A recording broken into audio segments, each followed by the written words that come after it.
साहेबांचा नाद करायचा नाही. साहेबांच्या मनात जे असतं ते कोणाला दिसत नाही आणि जे ते करतात त्याची कल्पना कोणाला आयुष्यातही नसते. हीच वाक्य शरद पवार यांच्या बाबतीत खरी ठरली असून पवारांनी असं काम केलं की ज्यामुळे त्यांना जाळ्यात अडकवू पाहणाऱ्या नेत्यांचं कर्तृत्व संपवू पाहणाऱ्या मोठ्या मोठ्या नेत्यांचा खेळ खल्लास झाला. कालपर्यंत ज्या व्यक्तीला बोललं जात होतं की तुम्ही आता निवृत्त व्हा, कशाला निवडणुका लढता, त्या सगळ्यांची बोलती बंद झाली. कारण साहेबांनी असा प्रहार केला की ज्यामुळे संपूर्ण महाराष्ट्राच्या सगळ्या नेत्यांची पाचावर धारण बसली आहे. सगळ्यांना वाटत होतं आता दादांच्या जाण्यानंतर राष्ट्रवादी ही आता सुनेत्रा वहिनींच्या ताब्यात गेली आहे.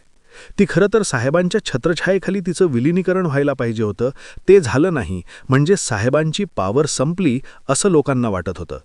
त्यातच राज्यसभेवर साहेबांना खासदार करण्याचं स्वप्न दादांचं होतं, पण संख्याबळ नसल्यामुळे ते शक्य होत नाहीये. तर महाविकास आघाडीला शरद पवार नको आहेत अशीही चर्चा केली जात होती. कारण की त्यांचं वय झालंय, त्यांनी निवृत्त व्हावं. पण राजकारणात एक म्हण आहे, जेव्हा तुम्हाला वाटतं की तुम्ही समोरच्याला हरवलंय, नेमकं त्याच वेळी समोरच्याने तुमच्यासाठी पराभवाची चाल पूर्ण लिहून ठेवलेली असते. 84 वर्षांच्या त्या म्हाताऱ्या योद्ध्याने महाराष्ट्राच्या सत्तेचा रिमोट कंट्रोल एका रात्रीत कसा हातात घेतला, कोणाला काही कळायच्या आत त्यांना संपवायला निघालेल्या सगळ्या नेत्यांचा खेळ कसा काय खल्लास झाला. त्यांनी असा काही चक्रव्यूह रचला की मुख्यमंत्री देखील हरले आहेत. महाराष्ट्राचं राजकारण आता त्यांच्या बोटावर कसं काय नाचतंय. त्यांनी असं काय केलं की इतकी कमी आमदारांची संख्या असूनही त्यांच्या हातात सगळ्या चाव्या कशा काय गेल्या. चला जाणून घेऊया या संपूर्ण प्रकरणाचा सविस्तर रिपोर्ट. महाराष्ट्राच्या राजकारणात सध्या जे काही घडतंय ते एखाद्या मोठ्या चित्रपटाच्या क्लायमॅक्सपेक्षा कमी नाही. आपण टीव्हीवर बघतो, वर्तमानपत्रात वाचतो, पण खरी गोष्ट पडद्याच्या मागे घडत असते. महाराष्ट्रात राजकारणाचे जे महाभारत सुरू आहे ते भरपूर वर्षांपासून सुरू आहे. पण अचानक युद्धाला सुरुवात झाली. अचानक वाद का सुरू झाला तर तो 28 जानेवारीनंतर, ज्यावेळेस महाराष्ट्रातील एक लोकनेते अजितदादा पवार यांचं विमान अपघातात दुर्दैवी मृत्यू झाला. संपूर्ण राज्य हादरलं होतं, शोकाकुल होतं. पण राजकारण हे असं क्षेत्र आहे जिथे मृत्यूबद्दल दुःख व्यक्त होत असतानाच पुढच्या सत्तेची गणितं मांडली जातात. त्यावेळेस संपूर्ण महाराष्ट्रामध्ये शोक सुरू होता. पण तेवढ्यात सुनेत्रा पवार यांनी शपथ घेतली, ती उपमुख्यमंत्रीपदाची. त्यावेळेस राष्ट्रवादीचे मोठे नेते दिल्लीत तळ ठोकून होते. त्यांना दादांचा राष्ट्रवादी पक्ष बळकावायचा होता असं बोललं जात होतं. त्यांचा असा भ्रम झाला होता की राष्ट्रवादीचे मालक आपणच होणार. पण त्याच वेळी बारामतीमध्ये एक 84 वर्षांचा योद्धा शांत होता. साहेबांच्या चेहऱ्यावर दुःख होतं, पण डोळ्यात एक वेगळीच चमक होती. साहेब काही दिवस आजारी होते. त्यांना मुंबईच्या किंवा पुण्याच्या रुबी हॉस्पिटलमध्ये ॲडमिट करण्यात आलं होतं. जगाला वाटलं की साहेब आता खचलेत, पण खरी कहाणी तिथेच लिहिली जात होती. साहेबांनी हॉस्पिटलच्या त्या बेडवरूनच अशा काही फोन कॉल्स केल्या, असे काही निरोप धाडले की ज्याचा सुगावा ना इंटेलिजन्सला लागला ना मीडियाला. अजितदादांच्या निधनानंतर काहीच दिवसात सुनेत्रा वहिनींचा शपथविधी झाला. त्यांना पक्षाचं अध्यक्षपद मिळालं आणि त्या उपमुख्यमंत्री झाल्या. लोकांना वाटलं की हे फडणवीसांनी घडवून आणलंय. पण विचार करा, सुनेत्रा वहिनींना राजकारणात पुढे कोणी आणलं? साहेबांनी. जाणीवपूर्वक स्वतःला बाजूला ठेवलं आणि त्यांनी रोहित पवारांना मैदानात उतरवलं आणि स्वतः पडद्यामागे राहिले. रोहित पवार जेव्हा आरोपांची मालिका लावत होते तेव्हा साहेब हॉस्पिटलमध्ये शांत झोपलेले असायचे. पण रोहित पवारांच्या प्रत्येक वाक्यामागे साहेबांचा शब्द होता.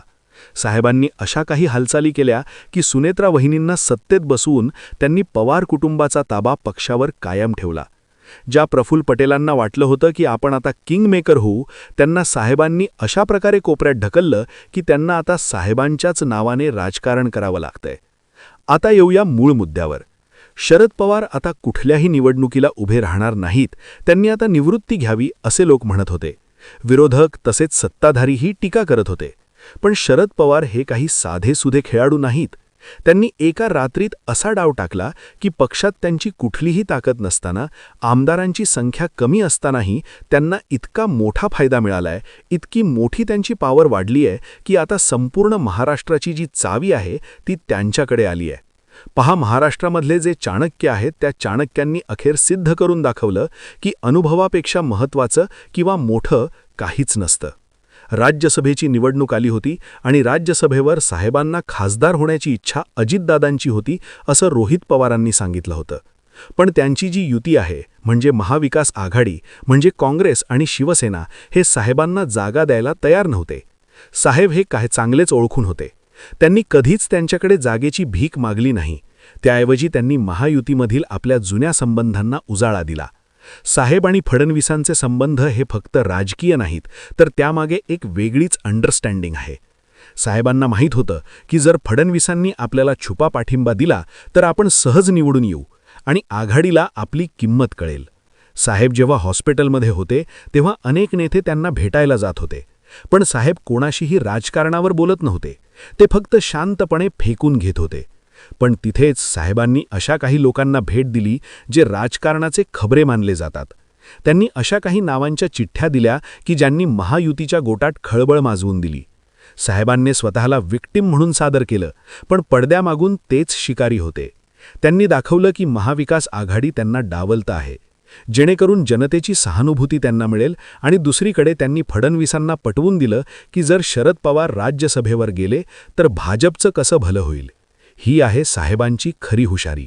फडणवीस जे खेळ खेळतायत त्याचे नियम साहेबांनी एका वर्षापूर्वीच लिहून ठेवलेत. रोहित पवार दररोज नवे आरोप करत होते, पण साहेब एका शब्दानेही त्यावर बोलले नाहीत. का? कारण साहेबांना माहीत होतं की जोपर्यंत तरुण रक्त मैदानात भांडतंय तोपर्यंत आपल्याला आपली ऊर्जा वाचवून ठेवायची आहे. रोहित पवारांच्या माध्यमातून त्यांनी पक्षातल्या गद्दारांना उघडं पाडलं. आणि जेव्हा ही सगळी प्रकरणं साहेबांच्या हातात आली तेव्हा त्यांनी असा काही निवाडा केला की सगळे चक्रावून गेले. साहेबांनी कोणत्याही नेत्याला स्वतःहून काढलं नाही, पण परिस्थिती अशी निर्माण केली की त्या नेत्यांना स्वतःहून साहेबांच्या पायावर डोकं ठेवावं लागलं. प्रफुल्ल पटेल आणि सुनील तटकरे यांना आता साहेबांच्या इशाऱ्यावर चालावं लागतंय, कारण त्यांना माहीत आहे की साहेबांच्या खिशात त्यांचे कोणते पत्ते आहेत. राज्यसभेची जागा ही साहेबांसाठी फक्त एक पद नाही, तर ते त्यांचं अस्तित्व आहे. त्यांनी आयुष्यात कधीही निवडणूक हारली नाही आणि ही परंपरा त्यांना कायम ठेवायची होती. जेव्हा जेव्हा महाविकास आघाडीने हात वर केले तेव्हा साहेबांनी आपली चाणक्य नीती वापरली. त्यांनी फडणवीसांशी असा काही संवाद साधला की महायुतीमधील अनेक आमदार साहेबांना मतदान करायला तयार झाले. हा छुपा पाठिंबा मिळवणं हे कोण्या साध्या माणसाचं काम नाही. साहेबांनी फडणवीसांना असं काही गाजर दाखवलं की त्यांना वाटलं आपण पवारांना निवडून आणून महाविकास आघाडीचा पराभव करत आहोत. पण प्रत्यक्षात साहेब तिथे निवडून जाऊन पुन्हा एकदा दिल्लीत आपली ताकद दाखवणार आहेत. फडणवीसांना वाटतंय ते जिंकलेत, पण साहेबांनी तर आधीच ट्रॉफी आपल्या नावे करून ठेवली आहे. या पूर्ण प्रवासात अनेक भावनिक क्षण आले. सुनेत्रा बहिणी जेव्हा साहेबांना भेटायला गेल्या तेव्हा साहेबांच्या डोळ्यात पाणी होतं. लोकांनी विचार केला की साहेब हळवे झालेत, पण त्या आसवांमध्ये एक मोठी राजकीय तडजोड दडलेली होती. साहेबांनी वहिनींना आशीर्वाद दिला आणि सांगितलं की पवार कुटुंब कधीच वेगळं होऊ शकत नाही. या एका वाक्याने साहेबांनी अजितदादांच्या समर्थकांना आपल्याकडे वळवून घेतलं. त्याने दाखवून दिलं की ते फक्त एका पक्षाचे नेते नाहीत, तर ते महाराष्ट्राच्या मोठ्या कुटुंबाचे प्रमुख आहेत. साहेबांनी स्वतःसाठी काहीच मागितलं नाही, पण लोकांनी त्यांना सगळं काही द्यायला सुरुवात केली. हाच तो पवार फॅक्टर आहे जो कोणालाच समजत नाही. आता कठीतल्या शेवटाकडे वळूया. साहेब आता पूर्णपणे फिट आहेत. ते सिल्वर ओकवर बसून पुढच्या हालचाली करत आहेत. राज्यसभेचा फॉर्म भरला जाईल तेव्हा कोणालाही कल्पना नसेल की साहेबांना कोणाची मतं मिळणार आहेत. पण जेव्हा निकाल येईल तेव्हा सगळ्यांना धक्का बसेल. साहेब निवडून येतील आणि तेही विक्रमी मतांनी. तेव्हा जगाला कळेल की देवेंद्र फडणवीस जे धावपेच टाकत होते ते साहेबांच्याच परवानगीने टाकत होते. साहेब हे एक असे हिरो आहेत ज्यांना विलनच्या भूमिकेत राहूनसुद्धा पिक्चर हिट करायचा असतो. त्यांनी स्वतः काहीच केलं नाही, पण लोकांना असं काही कामाला लावलं की आज अख्खा महाराष्ट्र पुन्हा एकदा साहेब साहेब करत आहे. महाराष्ट्राच्या राजकारणात पवार नावाचं जे गूढ आहे ते आज या व्हिडिओच्या माध्यमातून उलगडलं जात आहे. ज्यांना वाटलं होतं की साहेबांचा काळ संपला त्यांना आता कळून चुकेल की साहेबांचं साम्राज्य आता कुठे सुरू झालंय. त्यांनी आपल्या अनुभवाच्या जोरावर फडणवीसांनाही चेकमेट केलं आहे. साहेबांना माहीत होतं की सुनेत्रा बहिणींना पुढे करून आपण भाजपला कसं गुंतवून ठेवायचं. त्यांनी हेही ओळखलं होतं की महाविकास आघाडीतील मित्रपक्ष कधी दगा देतील याचा भरोसा नाही. म्हणूनच त्यांनी आपला प्लॅन बी आधीच तयार ठेवला होता आणि तो प्लॅन म्हणजे देवेंद्र फडणवीसांचा छुपा पाठिंबा. हे आहे साहेबांचं राजकारण. वरून शांत दिसणारा पण आतून तुफान असलेला समुद्र म्हणजे शरद पवार. अखेर ही माहिती आपल्याला हेच सांगते की महाराष्ट्राच्या राजकारणात शरद पवार हेच खरे हिरो आहेत. त्यांनी कठीण काळात, आजारपणात आणि कौटुंबिक संकटात सुद्धा आपला तोल ढळू गेला नाही. उलट त्यांनी त्या संकटांचं संधीत रूपांतर केलं. ज्या देवेंद्र फडणवीसांना लोक हुशार मानतात ते शरद पवारांच्या एका छोट्या चालीपुढे कसे हतबल झाले हे आपल्याला येणाऱ्या काळात दिसून येईल. साहेबांनी हे सिद्ध केलं की राजकारण हे फक्त आकड्यांचं नसतं, तर ते माणसं जोडण्याचं आणि वेळ ओळखण्याचं असतं. महायुतीचा काठिंबा मिळवून साहेब जेव्हा पुन्हा एकदा संसदेत पाऊल ठेवतील तेव्हा तो केवळ एका खासदाराचा विजय नसेल, तर तो महाराष्ट्राच्या स्वाभिमानाचा आणि साहेबांच्या जिद्दीचा विजय असेल. मित्रांनो, ही होती शरद पवार साहेबांच्या पडद्यामागच्या हालचालींची खरी गोष्ट. याला म्हणतात राजकारण, जिथे शत्रूसुद्धा मित्र बनतो आणि मित्र कधी शत्रू होतो ते कळत नाही. पण या सगळ्या खेळात एकच माणूस कायम अजेय राहिला आहे, तो म्हणजे शरद पवार. मित्रांनो, आता जे तुम्ही ऐकलं ना, तो तर फक्त एक ट्रेलर होता. पण खरी मेख कुठे आहे माहितीये का? लोक म्हणतात साहेब थकलेत, साहेबांचं वय झालंय. पण अरे, ज्या सूर्याने 50 वर्षे महाराष्ट्र राजकारणाला उजेड दिला, तो सूर्य मावळताना वेळी असा काही प्रकाश देतो की समोरच्याचे डोळे दिपून जातात. आज जे काही घडले त्याकडे फक्त राजकारण म्हणून बघू नका. ही एक मास्टर क्लास आहे. 84 वर्षी जेव्हा एखादा माणूस हॉस्पिटलच्या बेडवरून सूत्र हलवतो आणि दिल्लीपासून गल्लीपर्यंत सगळ्यांची झोप उडवतो, तेव्हा समजायचं की बाप अजून जिवंत आहे. अनेकांना वाटलं होतं की दादा गेले, आता राष्ट्रवादी संपली, सुनेत्र बहिणी मुख्यमंत्री किंवा उपमुख्यमंत्री झाल्या म्हणजे साहेबांचा पत्ता कट झाला. पण साहेबांनी काय केलं? त्यांनी घरातली लक्ष्मी सत्तेत बसवली आणि बाहेरून रिमोट कंट्रोल आपल्या हातात ठेवला.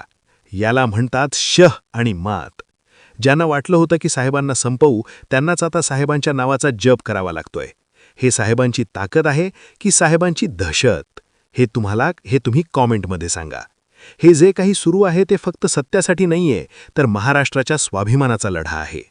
साहेबांनी दाखवून दिलं की शरद पवार हे फक्त एक नाव नाही, तर तो एक विचार आहे जो कधीच म्हातारा होत नाही. शेवटी जाता जाता एक सांगेन, राजकारणात गणित मांडणारे खूप आले आहेत आणि गेले आहेत, पण ज्याला ज्याला गणिताच्या पलीकडे दिसतं तोच खरा जनता राजा असतो. आज साहेब राज्यसभेवर जाणार ही बातमी नाहीये, तर साहेब पुन्हा एकदा किंग मेकर होणार ही काय दगडावरची रेष आहे. तुम्हाला काय वाटतं? साहेबांनी घेतलेला हा निर्णय योग्य आहे की अजूनही साहेबांची निवृत्ती व्हायला हवं असं तुम्हाला वाटतं? मनात जे काही असेल ते स्पष्टपणे कॉमेंटमध्ये लिहा. आणि हो, साहेबांच्या या खेळीबद्दल तुमचं काय मत आहे? साहेबांचा नाद करायचा नाही हे वाक्य तुम्हाला पटतंय का? कॉमेंटमध्ये नक्की सांगा. आणि हा व्हिडिओ जास्तीत जास्त शेअर करा, जेणेकरून महाराष्ट्रातल्या या चाणक्याची खरी शक्ती सगळ्यांना कळेल.